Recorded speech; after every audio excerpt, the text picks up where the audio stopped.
اللہ کے نام سے جو سراسر رحمت ہے، جس کی شفقت ابدی ہے۔ یہ سورہ الف لام میم را ہے۔ یہ کتاب الہی کی آیتیں ہیں اور تمہارے پروردگار کی طرف سے جو کچھ تم پر نازل کیا گیا ہے وہ سراسر حق ہے، مگر تمہاری قوم کے اکثر لوگ مان نہیں رہے ہیں۔ اللہ ہی ہے جس نے آسمانوں کو ایسے ستونوں کے بغیر اونچا بنا کھڑا کیا ہے جو تم کو نظر آتے ہوں۔ پھر وہ اپنے تخت سلطنت پر متمکن ہوا اور اس نے سورج اور چاند کو ایک قانون کا پابند بنایا۔ ان میں سے ہر ایک مقرر وقت کے لیے گردش کر رہا ہے۔ وہی نظم عالم کی تدبیر فرماتا ہے۔ وہ اپنی ان نشانیوں کی وضاحت کرتا ہے اس لیے کہ تم اپنے پروردگار کی ملاقات کا یقین کرو۔ اور وہی ہے جس نے زمین کو بچھایا اور اس میں پہاڑوں کے کھوٹے گاڑے اور ندیاں بہا دیں اور اس میں ہر طرح کے پھلوں کے جوڑے پیدا کیے۔ وہ رات کو چادر کی طرح دن پر اڑا دیتا ہے۔ یقیناً ان سب چیزوں میں ان لوگوں کے لیے نشانیاں ہیں جو غور کریں۔ اور زمین میں پاس پاس کے قطعے ہیں، انگوروں کے باغ ہیں، کھیتی ہے، کھجور کے درخت ہیں جن میں جڑواں بھی ہیں اور اکہرے بھی۔ سب ایک ہی پانی سے سیراب کیے جاتے ہیں، لیکن ان کے پھلوں میں ہم ایک کو دوسرے پر برتری دے دیتے ہیں۔ یقیناً ان سب چیزوں میں ان لوگوں کے لیے نشانیاں ہیں جو عقل سے کام لیں۔ اب اگر تعجب کرو تو تعجب کے قابل تو ان کی یہ بات ہے کہ جب ہم مٹی ہو جائیں گے تو کیا ہم نئے سرے سے پیدا کیے جائیں گے؟ یہی لوگ ہیں جنہوں نے اپنے پروردگار کا انکار کر دیا ہے۔ یہی ہیں جن کی گردنوں میں طوق پڑے ہوئے ہیں۔ یہی دوزخ کے لوگ ہیں، یہ اس میں ہمیشہ رہیں گے۔ یہ بھلائی سے پہلے تم سے برائی کے لیے جلدی مچا رہے ہیں، ذرا حالے کہ اس رویے پر عبرتناک عذاب کی مثالیں ان سے پہلے گزر چکی ہیں۔ حقیقت یہ ہے کہ تیرا پروردگار لوگوں کی زیادتیوں کے باوجود ان سے درگزر فرمانے والا ہے، اور اس کے ساتھ یہ بھی حقیقت ہے کہ تیرا پروردگار سخت سزا دینے والا ہے۔ یہ منکرین کہتے ہیں کہ اس شخص پر اس کے پروردگار کی طرف سے عذاب کی کوئی نشانی کیوں نہیں اتاری گئی؟ انہیں بتاؤ کہ یہ تمہارا کام نہیں ہے، اس لیے کہ تم تو صرف خبردار کرنے والے ہو، اور ہر قوم کے لیے اسی طرح ایک راہ بتانے والا آتا رہا ہے۔ ان پر عذاب کے لیے کوئی نشانی کب ظاہر ہوگی اسے اللہ جانتا ہے، جس طرح ہر مادہ کے حمل کو اللہ جانتا ہے، اور جو کچھ رحموں میں گھٹتا اور بڑھتا ہے اس کو بھی جانتا ہے۔ ہر چیز اس کے ہاں ایک اندازے کے مطابق ہے۔ وہ غائب و حاضر کا جاننے والا ہے، سب سے بڑا ہے، سب سے برتر ہے۔ اس کے علم میں یکساں ہیں جو تم میں سے چپکے سے بات کریں اور جو پکار کر کریں، اور جو رات کی تاریکی میں چھپے ہوئے ہوں اور جو دن میں چل رہے ہوں۔ ان کے آگے اور پیچھے سے ان پر امر الہی کے موکل لگے رہتے ہیں جو ان کی نگرانی کرتے ہیں۔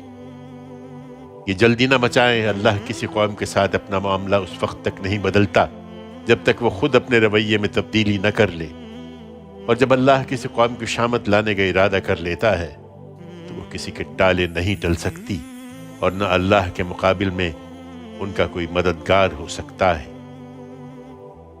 وہی ہے جو تمہیں بجلی دکھاتا ہے جس سے خوف بھی پیدا ہوتا ہے اور امید بھی، اور وہی پانی سے لدی ہوئی بدلیاں اٹھاتا ہے۔ ان کی گرج اس کی پاکی بیان کرتی ہے، اس کی حمد کے ساتھ، اس کے ڈر سے، اور فرشتے بھی اسی طرح اس کے ڈر سے، اس کی حمد کے ساتھ اس کی تسبیح کرتے ہیں۔ وہ کڑکتی ہوئی بجلیاں بھیجتا ہے، پھر جس پر چاہتا ہے انہیں بسا اوقات عین اس حالت میں گرا دیتا ہے جبکہ وہ خدا کے بارے میں جھگڑ رہے ہوتے ہیں۔ حقیقت یہ ہے کہ وہ بڑی زبردست قوت والا ہے۔ اسی کو پکارنا برحق ہے، اس کے سوا یہ جن کو پکارتے ہیں وہ اس سے زیادہ ان کی داد رسی نہیں کر سکتے کہ کوئی اپنے دونوں ہاتھ پانی کی طرف بڑھائے کہ وہ اس کے منہ تک پہنچ جائے، درحال کہ وہ کسی طرح اس کے منہ تک پہنچنے والا نہ ہو۔ حقیقت یہ ہے کہ ان منکروں کی فریاد محض صدا و صحرا ہے۔ زمین اور آسمانوں میں جو بھی ہیں سب طوعاً و کرہاً خدا ہی کو سجدہ کر رہے ہیں، اور صبح و شام ان کے سائے بھی۔ ان سے پوچھو زمین اور آسمانوں کا مالک کون ہے؟ کہہ دو اللہ۔ ان سے پوچھو کیا پھر بھی تم نے اس کے سوا ایسے کارساز بنا رکھے ہیں جو خود اپنے لیے بھی کسی نفع اور نقصان کا اختیار نہیں رکھتے؟ ان سے پوچھو کیا اندھے اور آنکھوں والے دونوں یکساں ہو جائیں گے، یا اندھیرے اور روشنی دونوں برابر ہوں گے؟ یا پھر انہوں نے خدا کے ایسے شریک ٹھہرائے ہیں جنہوں نے اسی طرح پیدا کیا ہے جس طرح خدا نے پیدا کیا ہے، سو ان پر تخلیق کا معاملہ مشتبہ ہو گیا ہے۔ انہیں بتا دو کہ ہر چیز کا خالق اللہ ہی ہے اور وہ یکتا ہے، سب پر غالب ہے۔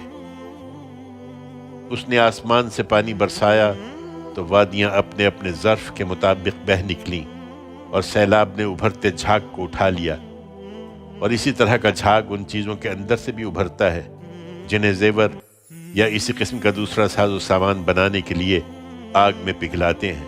اللہ اسی طرح حق اور باطل کو ٹکراتا ہے، سو جھاگ تو رائے گا جاتا ہے، اور جو چیز لوگوں کو نفع پہنچانے والی ہے وہ زمین میں ٹھہر جاتی ہے۔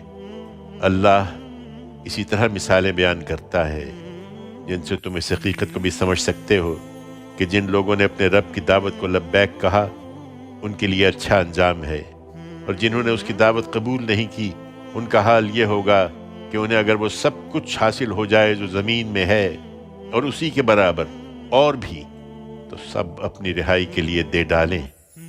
یہی لوگ ہیں جن کا حساب برا اور جن کا ٹھکانہ جہنم ہوگا، اور وہ کیا ہی برا ٹھکانہ ہے۔ سو کیا جو شخص یہ جانتا ہے کہ جو کچھ تمہارے پروردگار کی طرف سے تمہاری طرف اتارا گیا ہے وہ حق ہے، اس شخص کے مانند ہو جائے گا جو اندھا ہے؟ یہ ایک یاد دہانی ہے، اور یاد دہانی تو وہی حاصل کرتے ہیں جو عقل والے ہیں، جو اللہ کے عہد کو پورا کرتے ہیں اور اپنے اس پیمان کو توڑتے نہیں، اور جو اس چیز کو جوڑتے ہیں جسے اللہ نے جوڑے رکھنے کا حکم دیا ہے، اور اپنے رب سے ڈرتے اور برے حساب کا اندیشہ رکھتے ہیں، اور جو اپنے رب کی رضا طلبی میں ثابت قدم رہے اور نماز کا اہتمام کیا، اور جو کچھ ہم نے انہیں عطا فرمایا اس میں سے کھلے اور چھپے خرچ کیا، اور جو برائی کو بھلائی سے دفع کرتے ہیں، اگلے گھر کا انجام انہی کے لیے ہے، ابد کے باغ جن میں وہ داخل ہوں گے، اور وہ بھی جو ان کے آبا و اجداد اور ان کی بیویوں اور ان کی اولاد میں سے اس کے اہل بنیں گے۔ فرشتے ہر دروازے سے ان کے پاس آئیں گے اور کہیں گے تم لوگوں پر سلامتی ہو، اس لیے کہ تم ثابت قدم رہے، سو کیا ہی خوب ہے یہ اگلے گھر کا اچھا انجام۔ اس کے برخلاف جو اللہ کے عہد کو اس کے باندھ لینے کے بعد توڑ دیتے ہیں، اور جسے اللہ نے جوڑنے کا حکم دیا ہے اسے کاٹتے ہیں، اور اس طرح زمین میں فساد پھیلاتے ہیں، وہی ہیں جن کے لیے لعنت ہے اور جن کے لیے اس کا گھر نہایت برا انجام بھی ہے۔ اللہ جس کو چاہتا ہے رزق کی فراخی عطا فرماتا ہے، اور جس کے لیے چاہتا ہے اسے تنگ کر دیتا ہے۔ یہ اس حقیقت کو نہیں سمجھے اور اسی دنیا کی زندگی پر ریجھے ہوئے ہیں۔ درا حال کہ دنیا کی یہ زندگی آخرت میں محض ایک متاع حقیر ہی نکلے گی۔ یہ منکرین کہتے ہیں کہ اس کے پروردگار کی طرف سے اس شخص پر کوئی نشانی کیوں نہیں اتاری گئی؟ ان سے کہہ دو اللہ جس کو چاہتا ہے اپنے قانون کے مطابق اسی طرح گمراہ کر دیتا ہے، اور اپنا راستہ انہی کو دکھاتا ہے جو اس کی طرف متوجہ ہوں، جو ایمان لائے اور جن کے دل اللہ کی اس یاد دہانی سے مطمئن ہوتے ہیں۔ سنو اللہ کی اس یاد دہانی ہی سے دلوں کو اطمینان حاصل ہوتا ہے۔ جو ایمان لائے اور جنہوں نے اچھے عمل کیے ان کے لیے خوشخبری ہے اور اچھا ٹھکانہ ہے۔ ہم نے اسی طرح اے پیغمبر ایسی کسی نشانی کے بغیر ہی تم کو ایک ایسی قوم میں رسول بنا کر بھیجا ہے جس سے پہلے بہت سی قومیں گزر چکی ہیں، اس لیے کہ تم انہیں وہ پیغام سنا دو جو ہم نے تم پر وحی کیا ہے، ہر چند وہ خدائے رحمان کا انکار کر رہے ہیں۔ ان سے کہو کہ وہی میرا پروردگار ہے، اس کے سوا کوئی الہ نہیں، میں نے اسی پر بھروسہ کیا ہے اور جانتا ہوں کہ ایک دن اسی کی طرف لوٹنا ہے۔ حقیقت یہ ہے کہ اگر کوئی ایسا قرآن بھی ہوتا جس سے پہاڑ چلنے لگتے یا زمین ٹکڑے ہو جاتی یا اس سے مردے بولنے لگتے تو کیا یہ ایمان لے آتے؟ نہیں، یہ تمہارا کام نہیں ہے کہ انہیں نشانیاں دکھاؤ، بلکہ تمام اختیار اللہ ہی کے ہاتھ میں ہے۔ پھر کیا ایمان والے یہ جان کر بھی ان سے مایوس نہیں ہوئے کہ اگر اللہ چاہتا تو سارے انسانوں کو ہدایت دے دیتا؟ تم دیکھتے رہو، ان منکروں پر برابر کوئی نہ کوئی آفت ان کے اعمال کی پاداش میں آتی رہے گی، یا ان کی بستی کے قریب کہیں نازل ہوتی رہے گی، یہاں تک کہ اللہ کا وعدہ آن پورا ہو۔ یقیناً اللہ اپنے وعدے کی خلاف ورزی نہ کرے گا۔ تم سے پہلے بھی رسولوں کا مذاق اڑایا گیا تو میں نے انکار کرنے والوں کو ڈھیل دی، پھر میں نے ان کو پکڑا تو دیکھو کہ کیسی تھی میری سزا۔ پھر کیا وہ جو ایک ایک شخص کے عمل کی خبر رکھنے والا ہے اور جو کسی بات پر قدرت نہیں رکھتے یکساں ہیں؟ اور انہوں نے اسی بنا پر اللہ کے شریک بنا لیے ہیں۔ ان سے کہو ان کے نام تو بتاؤ، کیا تم خدا کو ایسی چیز کی خبر دے رہے ہو جس سے وہ خود اپنی زمین میں بے خبر ہے، یا پھر اوپری باتیں کر رہے ہو؟ نہیں، بلکہ ان منکروں کے لیے ان کا فریب خوشنما بنا دیا گیا ہے اور یہ راہ حق سے روک دیے گئے ہیں۔ حقیقت یہ ہے کہ جنہیں اللہ اپنے قانون کے مطابق گمراہی میں ڈال دے، انہیں کوئی راہ دکھانے والا نہیں ہے۔ ان کے لیے دنیا کی زندگی میں بھی عذاب ہے، اور آخرت کا عذاب تو اس سے کہیں سخت ہے، اور انہیں کوئی اللہ سے بچانے والا نہ ہوگا۔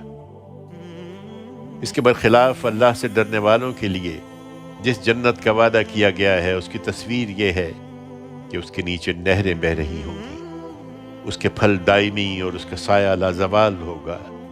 یہ ان لوگوں کا انجام ہے جو خدا سے ڈرنے والے ہیں، اور منکروں کا انجام یہ ہے کہ ان کے لیے دوزخ کی آگ ہے۔